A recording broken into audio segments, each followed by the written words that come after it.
الحمد لله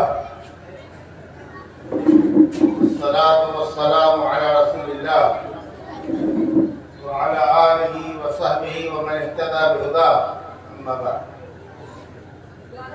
أعوذ بالله من الشيطان الرجيم ولقد يسرنا القرآن للذكر فهل من مدكر وقال النبي المصطفى صلى الله عليه وسلم خيركم من تعلم القرآن وعلمه رواه الإمام البخاري في صحيح. منتظمین جلسہ اور حاضرین محترم، یہ تقریب جیسا کہ آپ نے محسوس کیا ایک طالب علم کے مکتبہ صوت الاسلام سے حفظ مکمل کرنے کے نام پر مجلس منعقد کی گئی ہے، مجلس بلائی گئی ہے. میں صرف اس لیے یہاں حاضر ہوا کہ ان بچوں کی حوصلہ افزائی ہو جائے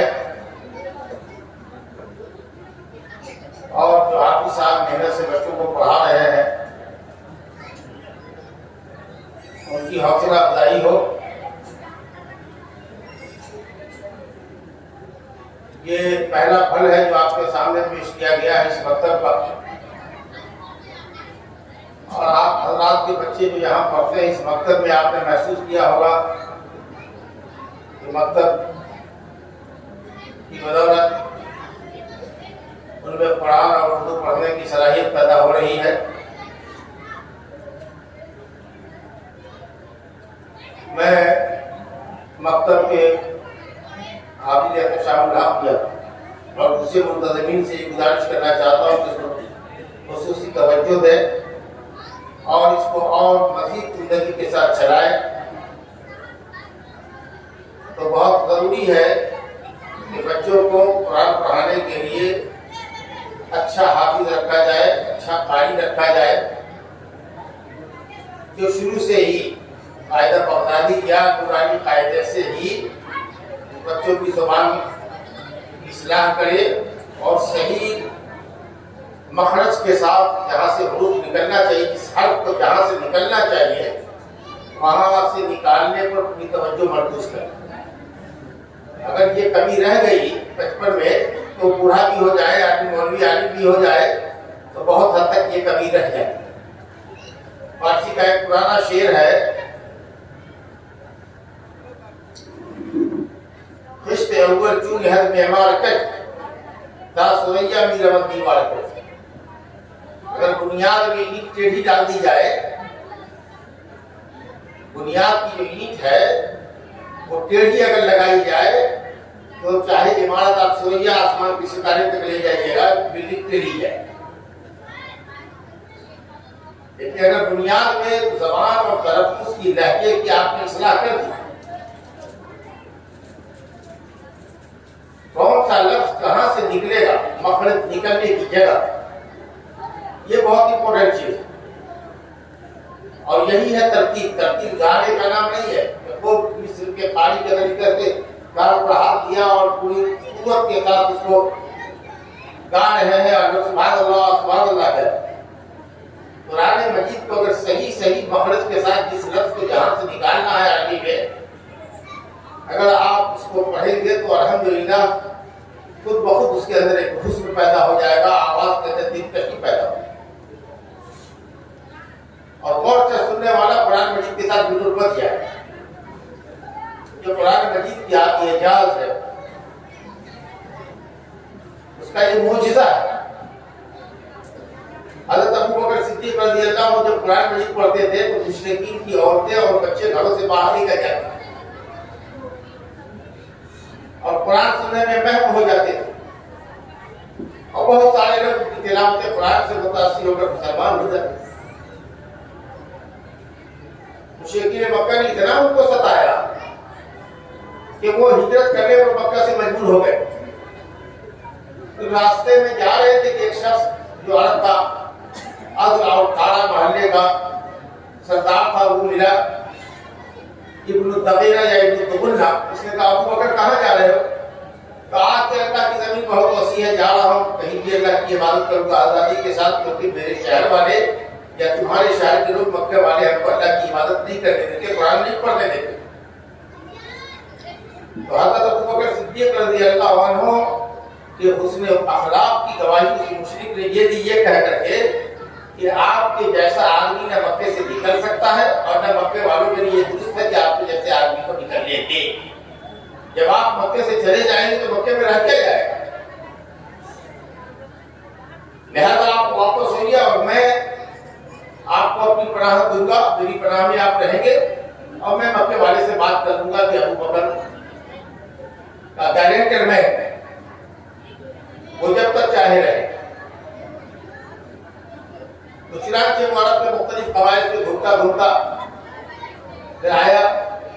مکے والوں نے کہا کہ تم سردار ہو قبیلے کے، جیسے ہم لوگ سردار ہیں، قبیلے کے بڑے دو قبیلے کے سردار ہو، تمہاری بات ہم مانتے ہیں، مگر ایک شرط ہے ہماری کہ ابو بکر کو کہو کہ گھر کے اندر نماز پڑھے، آنگن میں یا شہر میں نماز نہ پڑھے. کیونکہ جب وہ آنگن میں نماز پڑھتے ہیں ان کے قرآن مجید کی آواز پھیلتی ہے تو ہمارے بچے، ہماری عورتیں ہمارے قابو سے باہر ہو جائیں. ہم ان کو روک نہیں پاتے اور ان کا کلمہ پڑھ دیتے ہیں. تو ابن الدبیرہ نے کہا کہ مکے والوں نے ہماری بات مانی ہے، مگر ایک شرط کے ساتھ آپ اس کو منظور کر لیں. حضرت ابو بکر نے کہا ٹھیک ہے، کوشش کروں گا. کچھ دنوں تو انہوں نے اس پابندی کے ساتھ کی کوشش کی، گھر میں نماز پڑھنے کی طبیعت چاٹ رہتی تھی، چاہتے تھے کہ قرآن مجید کی آواز لوگوں کے کام تک جائے اور لوگ اس کو سنیں. پھر وہ آ کر کے آنگن میں پڑھنے لگے. پھر وہی نقشہ لوگوں نے ابن الدبیرہ کو بلایا، کہا کہ یار تمہارا تو آدمی جو ہے وہ تو خلاف ورزی کر رہا ہے، جس بنیاد پر ہم نے اس کو تمہاری پناہ میں رکھنے کا وعدہ کیا تھا یا اجازت دی تھی، یا تو ان کو کہو کہ وہ گھر میں بند کمرے میں نماز پڑھے، یا نہیں تو پھر تم سب جو ہے تو دیکھ لیجیے عزت، شرفا کی عزت کیسی ہوتی ہے. ابن الدبیرہ نے کہا ابو بکر صدیق سے کہ ابو بکر بجائے اس کے کہ ہم آپ سے دیا ہوا عہد و پیمان واپس لیں، اس میں ہماری بے عزتی ہو کہ میں نے کسی کو پناہ دیا تھا اور آج اس کو اپنی پناہ سے ہٹا رہا ہوں، آپ میری پناہ خود واپس کر دیجیے کہ جاؤ ابن الدبیرہ تمہارے پناہ کی مجھ کو ضرورت نہیں ہے. اس طریقے سے آپ کی عزت بھی بچ جائے گی اور میں بھی سر اٹھا کے چلوں گا کہ میں نے کسی آدمی کو جو پناہ دیا تھا تو میں نے پناہ واپس نہیں لی. اور یہ بھی نہ کوئی کہے کہ ابن الدبیرہ کو کہ اس نے ابو بکر کو سے پناہ چھین لی، یا آپ کو کوئی کہے کہ آپ کی پناہ لے لی گئی واپس.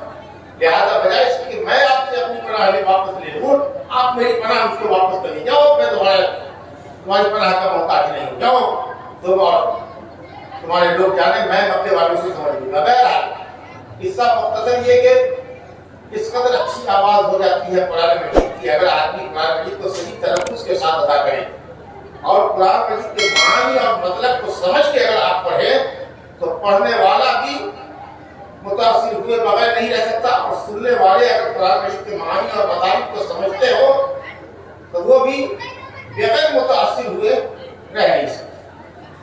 آپ اس کا اندازہ اس بات سے کیجئے،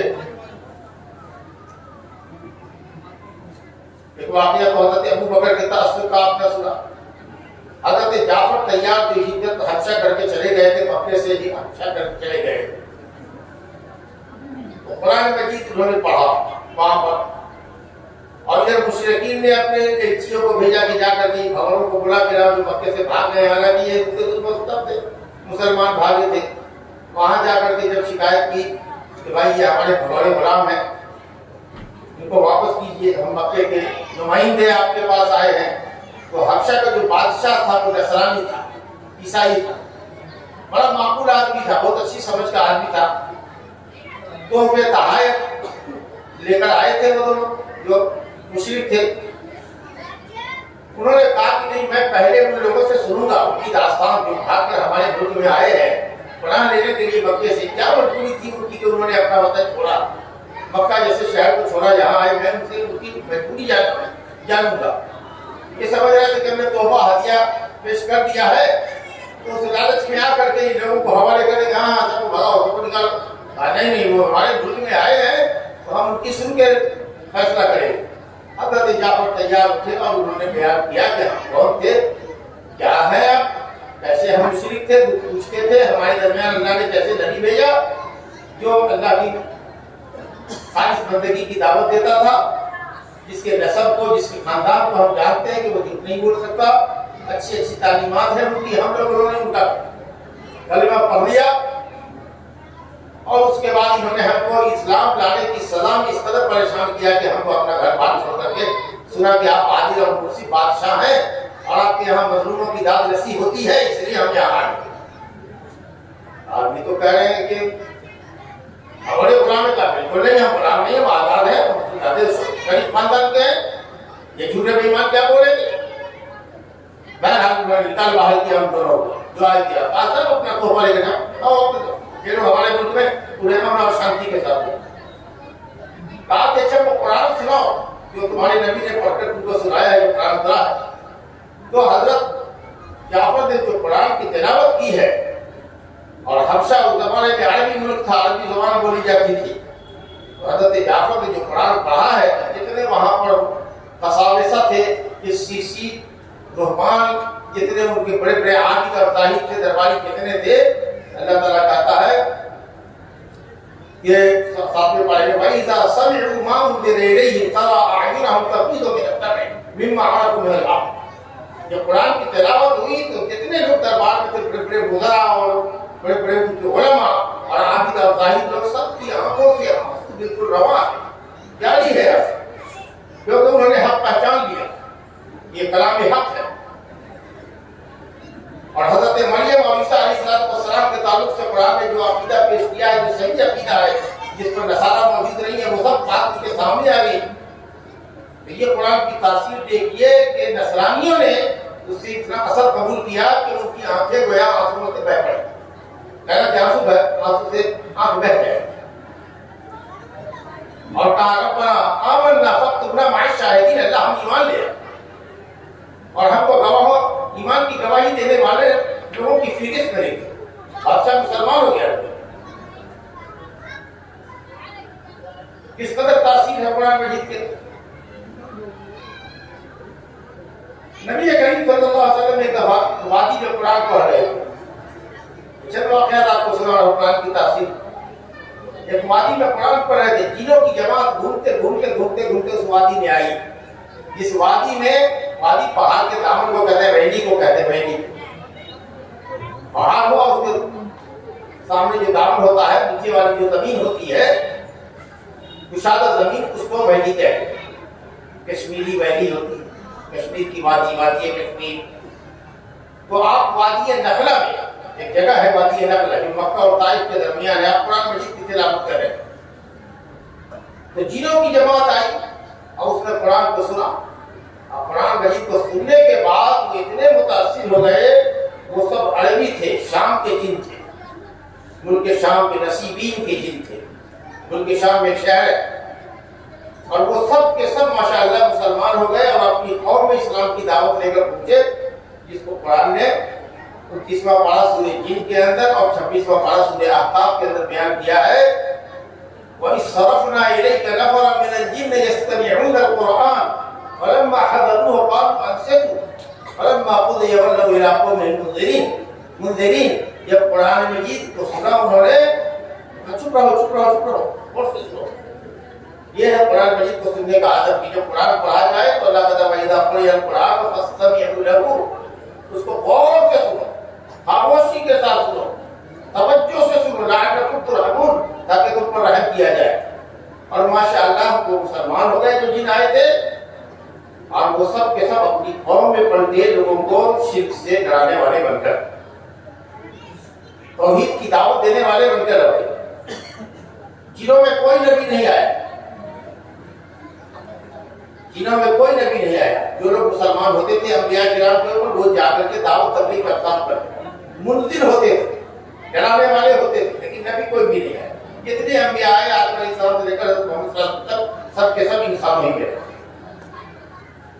اور نبی صلی اللہ علیہ وسلم یا رسول اور نبی ہے جس کے انسان اور جن کا جن کو بھی نبی ہے، جنہوں کی جماعت آپ لوگ مسلمان ہوئی ہے۔ اچھا یہ معجزہ دیکھیے، جب جن سن کر کے گئے، اسلام کی دعوت لے کے اپنے گاؤں میں گئے، اپنے شہر میں گئے، تو نماز کے بعد یہ خبر درخت نے نبی صلی اللہ علیہ وسلم کو دی، جس درخت کی اوٹ میں وہ جن سب کھڑے ہوئے تھے یا چڑھے ہوئے تھے، اس درخت نے آپ کو خبر دی کہ جنہوں نے آپ کے قرآن کو سنا ہے اور وہ سنا۔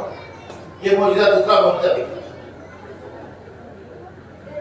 ایک صحابی ہے حضرت اسید بن حضیر، وہ کہتے ہیں کہ جب میں قرآن پڑھ رہا تھا غالباً سورہ کہف، ایک دم آسمان سے زمین تک فرشتوں کا ایسا تانتا لگا اور اس قدر بجلی کے کنکونوں کی طریقہ سے آسمان سے لے کر زمین تک رنگ اور نور کی ایسی بارش ہونے لگی کہ میرے جو گھر میں گھوڑا بنا ہوا تھا وہ اس روشنی کو دیکھ کر، اس ادبھت منظر کو دیکھ کر، جو منظر کبھی دیکھا نہ گیا تھا، گھوڑا ہو کر اچھلنے کودنے لگا۔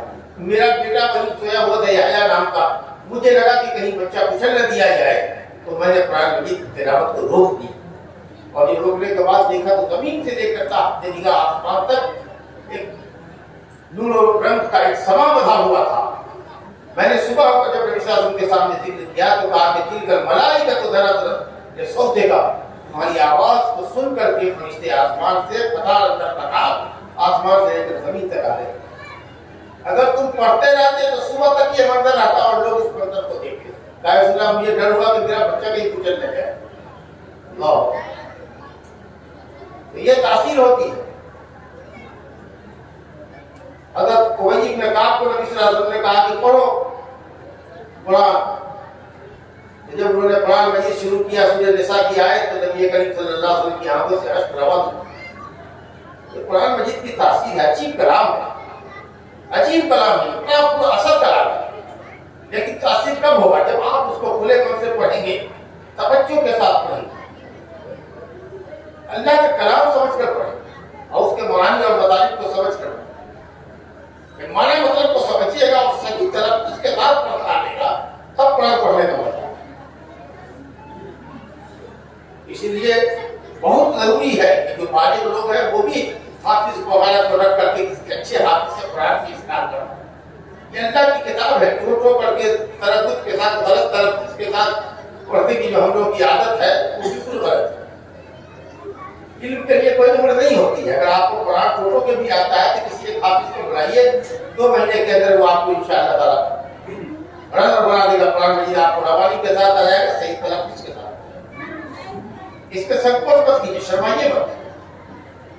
صحابہ کرام جب جس عمر میں مسلمان ہوئے اسی عمر میں انہوں نے قرآن سیکھا ہی۔ تو دین کا علم لینے کے لیے شرم اور حیا نہیں ہوتا۔ تلفظ کی ادائیگی کے اوپر ہی مکتب کے لوگ ہوں یا بمبئی انٹرنیشنل اسکول کے لوگ ہوں، وہ اس بات پر توجہ دے کہ قوم کے بچے جو آتے ہیں ان کا پروننسیشن بالکل صحیح ہونا چاہیے، جیسے انگریزی صحیح بولے، ہندی کا صحیح اچارن کریں، اسی طریقہ سے قرآن مجید کے الفاظ کو، عربی کے الفاظ کو صحیح سے ادا کریں۔ یہ بہت ضروری ہے۔ مخارج کے ساتھ، تجوید کے قواعد کے ساتھ آہستہ آہستہ چھوٹا چھوٹا قاعدہ بیان کرتے جاتا ہے کہ بچہ عمر کی منزل کے ساتھ ساتھ، کلاس کے ترقی کے ساتھ ساتھ وہ قرآن مجید بہتر ہے۔ اس کے لیے کٹر بٹر وہ حافظ نہیں چلے گا، اور یہ حافظ چلے گا جو اچھا مجوید ہو، اچھے سے قرآن پڑھ سکتا ہو، اس کو اچھی سی تنخواہ دیجیے اور اس کی خدمت حاصل کیجیے۔ اور آپ لوگ بھی کوشش کیجیے کہ اپنی زبان کو درست کریں۔ بہرحال یہ جو پہلی فصل کٹی ہے اس مکتب سے، اس کو آپ نے دیکھا، اللہ کرے گے یا اور مزید پختہ ہو۔ بچے کا ہی مکمل ابھی ہوا ہے، ابھی دور باقی ہے، ایک ساتھ دور کرے گا۔ وہ بھی رہ کے کسی اچھے مدرسے میں، اچھے اس خانے میں دور کرے تو وہاں زبان اچھی ہو جائے، تجوید اچھی ہو جائے، اور اس کے بعد پھر یہ چاہیے کہ صاحب عربی علوم حاصل کرے، کیونکہ قرآن مجید کے معانی اور مطالب کو بھی سمجھنا ہے۔ قرآن مجید اس لیے نہیں آیا کہ طوطے مینا کے طریقہ سے رٹ لے پڑھے، اگرچہ اس پر بھی ثواب ہے، ہر حرف پر 10 نیکی۔ قرآن مجید کی ہر حرف پر 10 نیکی۔ جب آپ سوچیں اگر صرف الحمد شریف آپ پڑھتے ہیں تو کتنے الفاظ ہو سکتے ہو؟ ہر حرف پر الف، لام، بے، میم، دا، 5 لفظ اسی الحمد کے اندر، ویسے ہی 50 اب اس طریقے سے پورے صرف الحمد شریف کو آپ سمجھ لیجیے کہ اگر آپ نے صحیح طریقے سے پڑھ لیا تو کتنے ہزار میں کیونکہ آپ مالک ہو اور اطمینان کے ساتھ اچھا کریں، جلد بازی کے ساتھ قرآن نہیں پڑھنا، اطمینان کے ساتھ قرآن پڑھنا، اور وہ اطمینان آ جائے گا جب آپ کو الفاظ پڑھے صحیح آ جائیں گے۔ جو فائدہ ہے کہ کس رس کو کتنا کھینچنا ہے، کہاں پر آواز منہ سے نکالنی ہے، کہاں پر ہونٹ سے نکالنی ہے، تو وہ آٹومیٹکلی آپ کی رفتار رک جائے گی۔ جو بھی حافظ بہت تیز پڑھتا ہو سمجھے کہ تجوید کا قاعدہ صحیح نہیں پڑھا، الفاظ کی صحیح ادائیگی نہیں کرتا۔ یہ بہت بڑی بات ہے، جیسے ہی قرآن کو صحیح انداز میں پڑھیے گا آٹومیٹک لگا کر جائے گا، آپ تیز بھاگ بھی نہیں سکتے۔ اور ایسے ہی اس حافظ کو جس کو قرآن پکا یاد ہو، ٹھہر کے اطمینان سے پڑھتا ہو، اور قرآن پر عمل بھی کرتا ہو، اللہ تعالیٰ فرمائے گا قیامت کے دن عبداللہ بن عمرو بن عاص کی روایت ہے کہ اللہ تعالیٰ کہے گا اقرا ہو تاکہ قرآن پڑھو اور جنت کی سیڑھیاں چڑھو، اور ٹھہر کے پڑھو، کما کنت ترتل فی الدنیا، جیسا دنیا میں ٹھہر کے قرآن پڑھتے ہیں۔ وَإِنَّ مَنزِلَتَكَ عِندَ آخِرِ آیَةٍ تَقْرَؤُهَا، تمہاری منزل وہاں ہے جہاں آخری آیت کو تم پڑھو۔ کتنا اونچا مقام ہوگا اس حافظ کا۔ شرط یہی ہے کہ قرآن کو ٹھہر کے پڑھے، قرآن کے معانی اور مطلب کو پڑھے، سمجھے اور قرآن پر عمل کرے۔ بغیر عمل کیے ہوئے نہیں ہو، صرف میرا حافظ ہو گیا، رمضانی حافظ ہے، پڑھ لیتا ہے، نماز کی پابندی نہیں ہے، سمجھا کہ نہیں، بیگ سل رہا ہے اور گھڑی چاٹ رہا ہے، نماز نہیں پڑھ رہا ہے، حافظی ہے، ایسا حافظی نہیں۔ تو قرآن مجید کو پڑھے، یاد رکھے اور اس پر عمل کرے، تو کہے گا اللہ تعالیٰ پڑھتا ہے اور چڑھتا ہے، تیری آخری منزل وہاں جہاں جا کر تو پہنچے۔ اور کیوں نہ یہ اعزاز حاصل ہو، یہ کلام کس کا ہے؟ رب العالمین کا کلام ہے۔ جس طریقے سے اللہ کی عظمت اور اس کی فضیلت اس کی مخلوقات پر ہے، اسی طریقے سے اس کے کلام کی فضیلت دنیا کے تمام کلام پر ہے۔ سب سے برگزیدہ فرشتے کے ذریعے، سب سے برگزیدہ انسان کے قلب کے اوپر، سب سے برگزیدہ مہینے میں، سب سے افضل رات میں، اور دنیا کے سب سے مقدس ترین شہر میں اللہ نے جس کلام کو اتارا ہو اسے پر کلام تھا۔ فرشتوں میں سب سے بزرگ فرشتہ جبریل، قرآن لانے والا علیہ الصلوۃ والسلام۔ اللہ کی بندوں میں، انسانوں میں سب سے اشرف المخلوقات محمد صلی اللہ علیہ وسلم۔ دنیا کا سب سے مقدس پاکستان ترین شہر مکہ اور مدینہ، یہی قرآن اترا۔ ابھی سن رہے تھے نا، جو لڑکا پڑھ رہا تھا مکیہ مدنیہ، کون سورت مکی میں اتری، کون سورت مدنی میں اتری، یہ دو مقام پر اترا ہے قرآن۔ سب سے افضل مہینہ ماہ رمضان کے اندر شہر رمضان الذی انزل فیہ القرآن، اور سب سے برگزیدہ رات، سال کی راتوں میں سب سے افضل رات لیلۃ القدر جو رمضان میں ہوتی ہے، انا انزلناہ فی لیلۃ القدر۔ بتائیے اب اس کے بعد بھی کوئی اور فضیلت باقی رہ جاتی ہے؟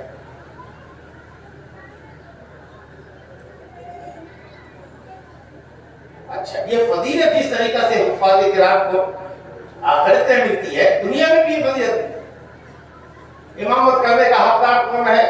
اگر ایک آدمی مولوی ہو، قرآن بقدر ضرورت پڑھ سکتا ہو جیسے ہم لوگ، اور ایک آدمی حافظ ہو، اچھا قرآن پڑھتا ہو اور اس کو نماز کے مسائل معلوم، تو مولوی صاحب مدنی صاحب کے مقابلے میں وہ حافظ صاحب جس کو نماز کے ضروری مسائل سے آگاہی ہو کہ اگر کوئی سہو ہو جائے، غلطی ہو جائے تو کیسے اپنی نماز کو صحیح کرے گا، اگر ضروری نماز کے مسائل معلوم ہو تو وہ حافظ امامت کرنے کا زیادہ ہے۔ یہ میں نہیں کر رہا ہوں، اکثر نے فرمایا، ابو مسعود البدری صحابی انصاری رضی اللہ عنہ کی حدیث ہے، نبی صلی اللہ علیہ وسلم نے فرمایا یقوم القوم اقرأهم بکتاب اللہ، قوم کی امامت وہ کرے گا جو اس لوگوں میں سب سے زیادہ قرآن کا صحیح پڑھنے والا اور سب سے زیادہ اس کا یاد رکھنے والا۔ اگر ایسے کئی حافظ جمع ہیں سب کے اندر جو حافظ بھی ہیں اور ضروری مسائل سے واقف بھی ہیں، تب دیکھا جائے گا دوسرے نمبر پر کہ اس کے مولوی کون ہے، اعلمہم بالسنہ، حدیث رسول کا کس کے پاس زیادہ علم، مسائل کس کو زیادہ یاد۔ تو 2 نمبر پر آیا عالم۔ اچھا 2 عالم ہیں موجود، ماشاءاللہ دونوں کے پاس مسائل خوب اچھے ہیں، دونوں مدنی صاحب ہیں، مثال کے طور پر ایک مثال آپ کو دے کر تب اس میں کہا گیا فَأَكْبَرُهُمْ سِنًّا، تو اس میں جو عمر میں بڑا ہو وہ امامت کرنے کا، وہاں تو کوئی نہ کوئی فیصلہ ہو ہی جائے گا وہاں پر جا کر وہی عمر میں بڑا کون۔ لیکن مان لیجیے کہ بوڑھے اور جوان مولویوں کے موجودگی میں اگر غیر بالغ حافظ بھی ہے جو نماز کے ضروری مسائل کو جانتا ہے، قرآن مجید صحیح پڑھنا آتا ہے، تو وہی لڑکا امام کرے گا جو حافظ ہے جو مسائل جانتا ہے۔ حضرت عمر ابن سلمہ، آپ تصور کر سکتے ہیں، عمر ابن سلمہ کہتے ہیں 7-8 سال کا بچہ تھا، میرے قبیلے کا نام تھا جرب، جیسے آپ کے قبیلے کا گاچھی ٹولہ، پچھلا ٹولہ، پورا ٹولہ، وہ کہتے ہیں کہ مدینے میں ایک محلہ تھا جرب، اس قبیلے کے اندر بڑے بڑے لوگ تھے، پورا قبیلہ تھا، ایک محلہ تھا، اس میں سب سے زیادہ قرآن مجھے صحیح پڑھنا آتا اور میری عمر 7 سال کی تھی۔ تو سفر ہو کہ حضر ہو، چھوٹا مجمع ہو کہ بڑا مجمع ہو، میں اپنے مجمع کی، اپنے قوم کی امامت میں ہی کیا کرتا تھا۔ میرے پیچھے میرے باپ دادا سے دعا کرتے تھے کیونکہ مجھے سب سے زیادہ قرآن یاد تھا۔ اب وہ وجہ بھی بتاتے کہ وہ اس وجہ سے کہ میرے قبیلے میں ایک پانی کا چشمہ تھا، جو بھی کوئی نبی صلی اللہ علیہ وسلم کے پاس سے ہو کے گزرتا وہ وہاں رکتا، کھاتا پکاتا، پانی کے چشمے سے فائدہ اٹھاتا، آپس میں قرآن مجید کا مذاکرہ کیا کرتا، کیا پڑھا، کیا سنا، کیا یاد کیا، ایک دوسرے کو سناتا تھا، اپنے بچہ ہو کر کے وہاں پر سٹا رہتا تھا، وہ لوگ جو پڑھتے تھے ان کو سن کر کے پڑھے قرآن یاد۔ اچھا خاصا قرآن مجھ کو یاد ہو گیا، تو میں اپنے قوم کی امامت کیا۔ تو آپ سوچیے کتنی عظمت ہے۔ اور اسی طریقے سے پیارے مصطفیٰ صلی اللہ علیہ وسلم نے جنگ احد میں جب بہت سارے لوگ قتل کیے گئے، شہدائے احد، قبر میں جب مردوں کو ڈال رہے تھے، ایک ایک قبر میں کئی لوگوں کو ڈالا، جب ظاہر اموات کو اتنی قبریں کہاں کھو دی جائے، تو بڑا سا گڑھا کھو دیا اور سب کو سلا دیا ایک دوسرے کے ساتھ۔ تو پوچھتے تھے کہ ایہم اکثر و افضل للقرآن، یا ایہم ان میں کا کون سب سے زیادہ قرآن یاد کیا ہوا، تو فلانا، تو اس کو آگے رکھو قبلہ کی طرف، آگے رکھو دیوار سے، پھر اس کے بعد جو اس پر رکھو، پھر رکھو، پھر رکھو۔ یعنی مطلب تو یہ ہے کہ دنیا میں امامت میں بھی وہی آگے، اور قبر میں اگر ایک قبر میں کئی مردے دفنائے جاتے ہو تو جس کو سب سے زیادہ قرآن یاد ہو وہ قبلے کی طرف رہے، اس کی بات ہو جائے۔ اور آخرت میں بھی مقام یہ ہو کہ یقرا ورثاتے ورثے پڑھے چل، چڑھے چل، اب تیری منزل وہاں ہے جہاں تو پہنچے، آپ اندازہ کیجیے کہ معمولی بات نہیں ہے، معمولی بات نہیں۔ اس لیے میں نے ایک حدیث آپ کے سامنے پڑھی تھی، بخاری شریف کی حدیث ہے، نبی نے فرمایا خیرکم من تعلم القرآن وعلمہ، سب سے بہتر تم میں کا سب سے بہتر انسان وہ ہے جو قرآن مجید کو سیکھے اور سکھائے۔ دنیا کا سب سے بہترین متعلم وہ ہے جو قرآن مجید کو پڑھتا ہے، اچھے حافظ قاری سے قرآن کو پڑھتا ہے، اچھے مولوی سے اس کا معنی مطلب سمجھتا ہے، عربی کا علم حاصل کرتا ہے، اور سب سے بہتر معلم وہ ہے جو قرآن کو پڑھانے والا ہے۔ یہ نبی صلی اللہ علیہ وسلم نے عزت دی ہے۔